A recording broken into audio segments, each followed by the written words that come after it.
It's a little disrupting when a tour group sort of waltzes in and then waltzes out again, right? But maybe that's part of being a welcoming church, also for tour groups.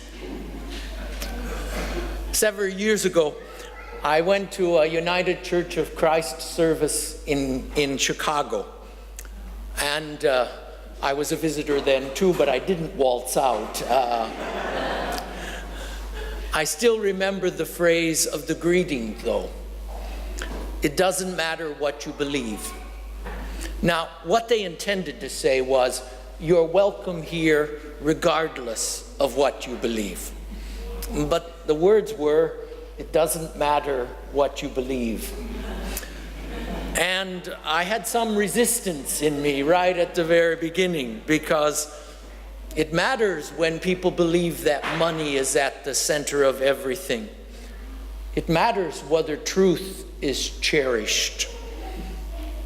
It matters when Jesus is painted white for whites only. It matters if God is some kind of Santa Claus who does good things for good people, and if bad things happen, well, must be some sin lurking around. Belief really mattered for St. Paul. And he could put it very simply. Because if you confess with your lips that Jesus is Lord, and believe in your heart that God raised him from the dead, you will be saved.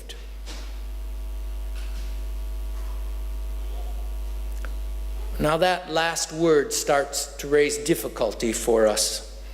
What does it mean now to be saved? If you're a refugee on the Mediterranean, it's clear. To be saved means to find a piece of firm ground. But what if you're a young adult in Geneva? What does it mean to be saved here? They might be looking for a job or an apartment or some sex, but the question of being saved, not sure it tallies too much. From what? A war in Korea? An overheated climate? For what?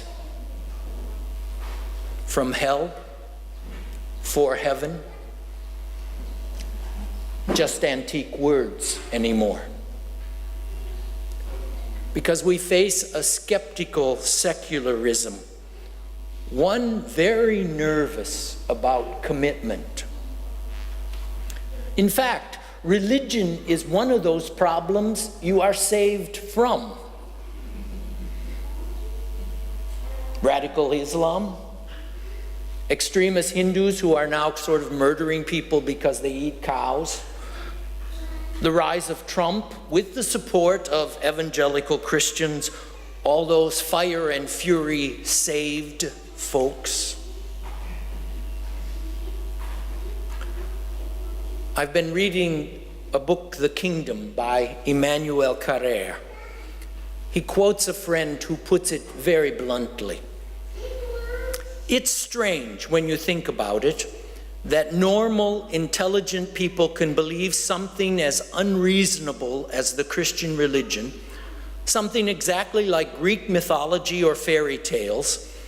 In ancient times, okay, people were gullible. Science didn't exist. But today? And then the author tells about his father, regretting that the creed is no longer said in Latin because, quote, in Latin you can't hear how silly it is. Yet throughout the book, I feel this yearning for belief. A Christian for 3 years, complete with daily mass and 18 volumes of meditations on the Gospel of John, Carrère writes of his journey in and out of faith while speculating about the early church.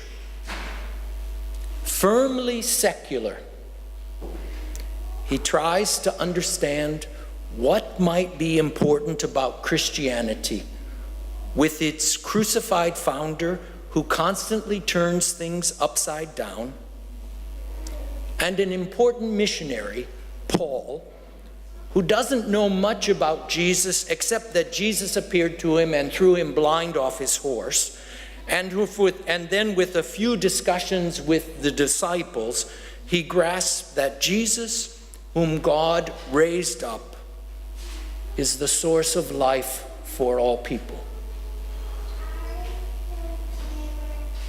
For there is no distinction between Jew and Greek. The same Lord is the Lord of all, and is generous to all who call on him. We shouldn't underestimate how shocking this was for some early Jewish Christians. For everyone who calls upon the name of the Lord will be saved. So, what might it mean for you to call upon the name of the Lord?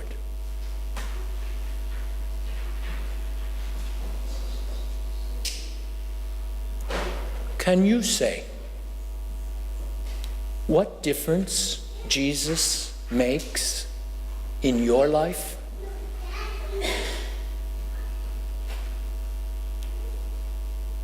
What difference might Jesus make in the lives of our children?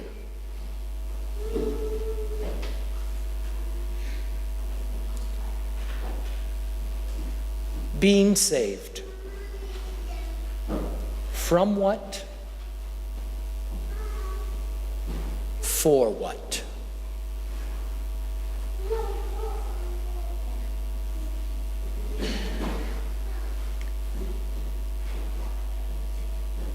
The word is near, quotes Paul. In Jesus Christ, God is close at hand. And this grace is not limited to any particular group of people. No one can claim special status. We all, at one point or another, sense that we are in over our head, and we reach for a hand reaching towards us, or a word near to us in our heart, or maybe even the sound of sheer silence.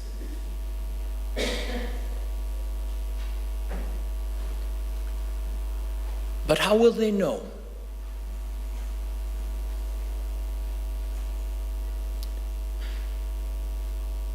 The days are over when the church can survive because people simply come to church.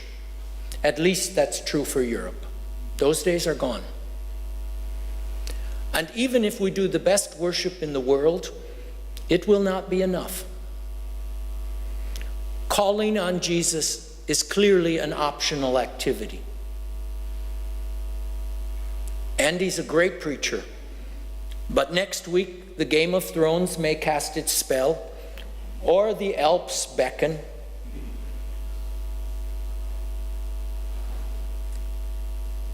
Some of us come here because we are, or try to be, an inclusive community. But how will all those diverse people understand that this is a community for them? If the word is disvalued, who cares whether it's near or not? And what point is there in Jesus if he's just kind of this crazy guy who said a few nice things? How will they hear something else? Can we as a community invest ourselves, becoming a community with a story, many stories sharing this good news, that at the very heart of things is not greed or power or possessions or status. At the very heart of things, God is love. Love revealed in Jesus Christ. Love crucified, as it always is, but also love raised up, present with us, for us, with hands reaching out to save those who are drowning, even if they don't realize how deep the waters are. Probably we don't find God in the equations of the standard model of cosmology. But are not our lives and our world better when we put love at the center? And if we see ourselves as something more than just a set of genes and hormones, somehow constantly evolving to cope with an ever-warming planet, are we not better if we find ourselves as more than consumers, ever more cleverly manipulated, so it seems that our cell phones now know what we want before we do?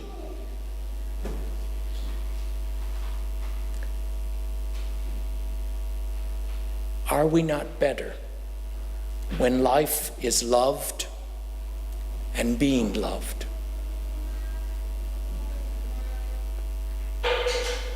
The Apostles' Creed is not silly if I hear, he was born of the Virgin Mary, God's love. He was crucified, God's love. He rose again, God's love. The communion of saints, our love for one another.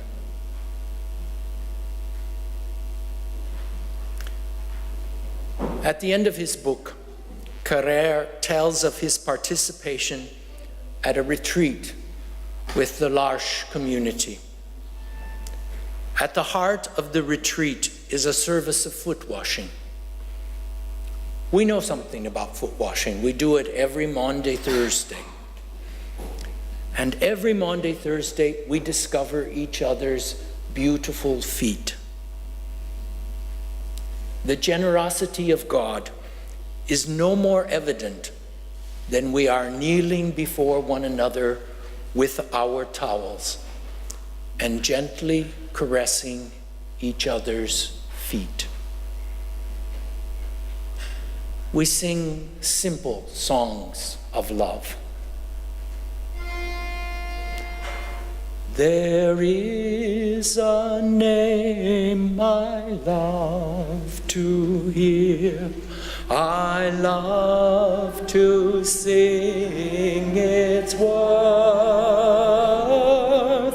It sounds like music in my ears, the sweetest name on earth. Oh, how I love Jesus. Oh, how I love Jesus. Oh, how I love Jesus. Because he first loved me. Carrère then summarizes the talk that Jean Vanier, the founder of the L'Arche community, gave.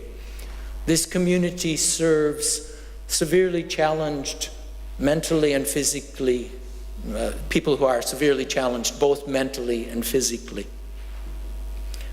And Vanier told about caring for Eric, deaf, without speech, unable to walk, not toilet trained and never able to be. Locked in a world without sound, Eric screamed all day long, until Vanya says he could barely stand it. But then he testifies, it won't cure Eric to touch him and wash him. But there's nothing more important for him or for the person who does it. For the person who does it. That is the grand secret of the gospel. At the start, you want to be good, you want to do good to the poor. And little by little, it can take years, you discover they're the ones who do us good. Because by remaining close to their poverty, their weakness, their fear, we lay bare our poverty, our weakness, our fear, which are the same. They're the same for everyone, you know.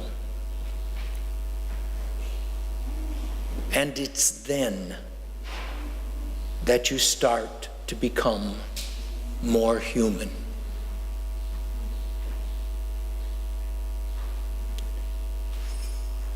Everyone who calls upon the name of the Lord will be saved. Everyone. But how are they to call on one in whom they have not believed? And how are they to believe in one in whom they have never heard? And how are they to hear without someone to proclaim him? And how are they to proclaim him unless they are sent? As it is written, how beautiful are the feet of those who bring good news. Even to those for whom we make no sense, we sing. It tells me of a Savior's love, who died to set me free. It tells me of his precious blood, the sinner's perfect plea. Oh, oh, how I love Jesus. Oh, how I love Jesus. Oh, how I love Jesus, because he first loved me. At the closing service, they sang what Carrere calls a Friend of Jesus hymn. He particularly hates Friend of Jesus hymns. But he reports, everyone starts clapping their hands, tapping their feet, and wiggling as if they were at a disco. With the best will in the world, I can't sincerely join in. I hum vaguely, my mouth closed, swaying back and forth and waiting for it to end. Suddenly, a young girl with Down syndrome surges up beside me, dancing. She plants herself in front of me, smiles, throws her arms in the air. She laughs. And above all, she looks at me encouraging me with her eyes. And there is so much joy in her look, such candid joy, confident, so unburdened, that I start dancing like the others, singing that Jesus is my friend.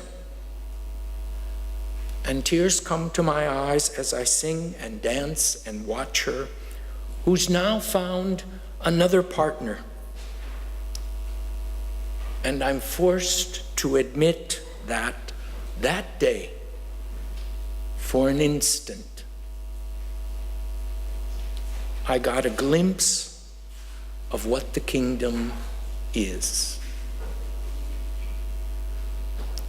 It tells of one whose loving heart can feel my deepest woe, who in each sorrow bears a part that none can bear below. So might I invite you to your feet, your beautiful feet. Might I ask your feet to invite other feet? Might we become a community of beautiful feet with stories to tell, lots of stories to tell, so that everyone